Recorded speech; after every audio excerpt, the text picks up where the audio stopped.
ಜಾನುವಾರುಗಳಿಗೆ ಹಾಕೋ ಹುಲ್ಲಿನಲ್ಲಿದೆ ಎಣ್ಣೆ. ಪೆಟ್ಟಿಗೆ ಅಂಗಡಿಯ ಕರಾಳ ಮದ್ಯ ಮಾರಾಟದ ದಂಧೆ. ಇನ್ನೆಷ್ಟು ಬಲಿ ಬೇಕು? ಅಧಿಕಾರಿಗಳೇ ಎಚ್ಚೆತ್ತುಕೊಳ್ಳಿ. ಪ್ರಿಯ ವೀಕ್ಷಕರೇ, ನಿಮಗೆ ಈ ಪುಟ್ಟ ಪೆಟ್ಟಿಗೆ ಅಂಗಡಿ ನೆನಪಿದೆಯಲ್ವಾ? ಅವತ್ತು ನಮ್ಮ ಚಾನೆಲ್ನ ಸಿಬ್ಬಂದಿ ಇಲ್ಲಿನ ಅಕ್ರಮ ಸಾರಾಯಿ ದಂಧೆಯನ್ನ ಬಯಲಿಗೆ ಇಳಿದಿದ್ರು. ಪುಟ್ಟ ಅಂಗಡಿಯಲ್ಲಿ ಸಾರಾಯಿ ಪ್ಯಾಕೆಟ್ ಮಾರಾಟದ ಬಗ್ಗೆ ಪ್ರಶ್ನೆ ಮಾಡ್ತಾ ಇದ್ದಂತೆ ಅಯ್ಯೋ ನಾವು ಕೂಲಿ ಮಾಡೋರು ಹಾಗೆ ಹೀಗೆ ಅಂತ ನಾಟಕ ಆಡಿದ್ರು ಅಲ್ಲಿನ ಮಾಲಿಕೆ. ನಮ್ಮ ಚಾನೆಲ್ ಸತ್ಯದರ್ಶನ ಮಾಡಿಸಿತ್ತು, ಅಧಿಕಾರಿಗಳ ಗಮನಕ್ಕೂ ತಂದಿತ್ತು. ಆದರೆ ಇವತ್ತು ಮತ್ತಷ್ಟು ಕರಾಳ ಮುಖ ಬಯಲಾಗಿದೆ ನೋಡಿ.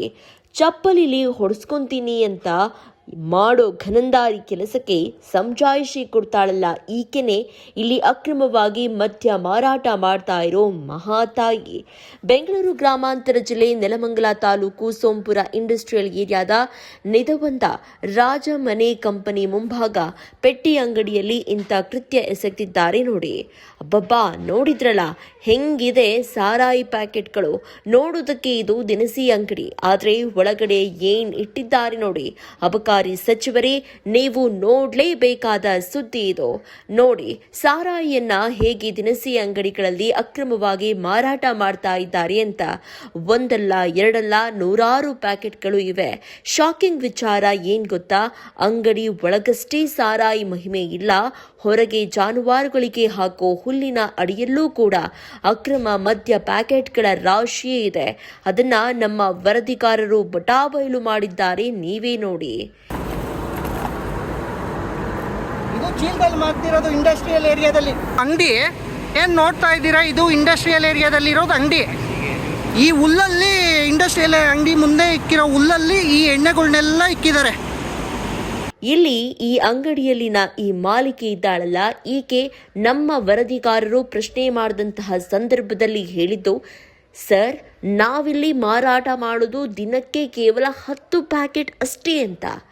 ಆದರೆ ನೀವೀಗ ಏನು ದೃಶ್ಯದಲ್ಲಿ ಗಮನಿಸಿದ್ದೀರಾ, ಈ ಹುಲ್ಲಿನ ರಾಶಿ ಇದೆಯಲ್ಲ, ಇದರ ಅಡಿಯಲ್ಲಿ ನೂರಾರು ಸಾರಾಯಿ ಪ್ಯಾಕೆಟ್ಗಳು ಕಾಣಿಸ್ತಾ ಇವೆ. ಒಂದಲ್ಲ ಎರಡಲ್ಲ ನೂರಾರು ಪ್ಯಾಕೆಟ್ಗಳನ್ನು ಸಾಲದಕ್ಕೆ ಪ್ರಶ್ನೆ ಮಾಡಿದ್ರೆ ಈ ಅಂಗಡಿ ಮಾಲಿಕೆ ಇದು ದುರಂಕಾರದ ಮಾತು. ಬೇರೆ ನಾನು ಒಬ್ಬಳೆಯಲ್ಲ, ಈ ಇಂಡಸ್ಟ್ರಿಯಲ್ ಏರಿಯಾದಲ್ಲಿ ಎಲ್ಲರೂ ಕೂಡ ಈ ರೀತಿಯಾಗಿ ಸಾರಾಯಿಯನ್ನ ಅಂಗಡಿಗಳಲ್ಲಿ ಮಾಡ್ತಾರೆ. ನೀವು ಹೋಗಿ ನೋಡಿದಂತಹ ಸಂದರ್ಭದಲ್ಲಿ ಅಲ್ಲೆಲ್ಲೂ ಕೂಡ ಸಾರಾಯಿ ಪ್ಯಾಕೆಟ್ಗಳು ಸಿಕ್ಕಿಲ್ಲ ಅಂತ ಹೇಳಿದ್ರೆ ನೀವು ಹಾಕಿರುವಂಥ ಚಪ್ಪಲಿಯಲ್ಲಿ ನಾನು ಹೊಡೆಸ್ಕೊಳ್ತೀನಿ ಅಂತ ಹೇಳಿ ದುರಹಂಕಾರದ ಮಾತುಗಳನ್ನ ರಾಜಾರೋಷವಾಗಿ ಹೇಳ್ತಾಳೆ. ಅವಳ ವರಸೆನ ನಾವು ಹೇಳಲ್ಲ, ನೀವೇ ನೋಡಿ. ನೀವು ಆ ಕಡೆ ಚಪ್ಪಲಿ ಹೊಡ್ಸ್ಕೊಂಡ್ಬಿಡ್ತೀನಿ ಸರ್. ನಾನು ಮಡಗಿದ್ರೆ ಇಷ್ಟು ಎಣ್ಣೆ ಮಾರಿದ್ದೀರಾ? ಇಷ್ಟು ಎಣ್ಣೆನೆ ಸರ್. ದಿನನಿತ್ಯ ಮಾಡ್ತೀರಾ ಮೇಡಮ್? ಸರ್ 10 ಮಾಡ್ತೀನಿ ಸರ್. 10 ಹೇಳೋದೇನು ಸರ್? 10 ಅಷ್ಟೇನಾ ಮೇಡಮ್? ಮಾಡ್ತೀನಿ ಸರ್. ಯಾವತ್ತಿಂದ ಮೇಡಮ್ ಮಾಡ್ತಿರೋದು? ಸರ್ ನಾನು ಬಂದು ಇವಾಗ 3 ತಿಂಗಳಾಗಿದೆ ಅಷ್ಟೇ ಸರ್. ಓಕೆ ಸರ್, ಇಂಡಸ್ಟ್ರಿಯಲ್ ಏರಿಯಾದಲ್ಲಿ ಯಾರು ಮಾಡಲ್ಲ ಅಂದರೆ ಸರ್ ನಾನು ಬಿಟ್ಬಿಡ್ತೀನಿ ಸರ್. ಹೊರಗಡೆಯಿಂದ ನೋಡೋದಕ್ಕೆ ಇದು ಪುಟ್ಟ ಅಂಗಡಿ, ಅದರಲ್ಲೂ ಚಕ್ಲಿ ಹಾಗೆ ಸಣ್ಣ ಪುಟ್ಟ ಮನೆ ದಿನಸಿ ಸಾಮಾನು ಸಿಗುವಂತಹ ಶಾಪ್. ಆದರೆ ಅಕ್ರಮವಾಗಿ ಯಾವುದೇ ಲೈಸೆನ್ಸ್ ಇಲ್ಲದೆ ಈ ಅಂಗಡಿಯಲ್ಲಿ ಮದ್ಯ ಮಾರಾಟ ಮಾಡ್ತಿದ್ದಾರೆ.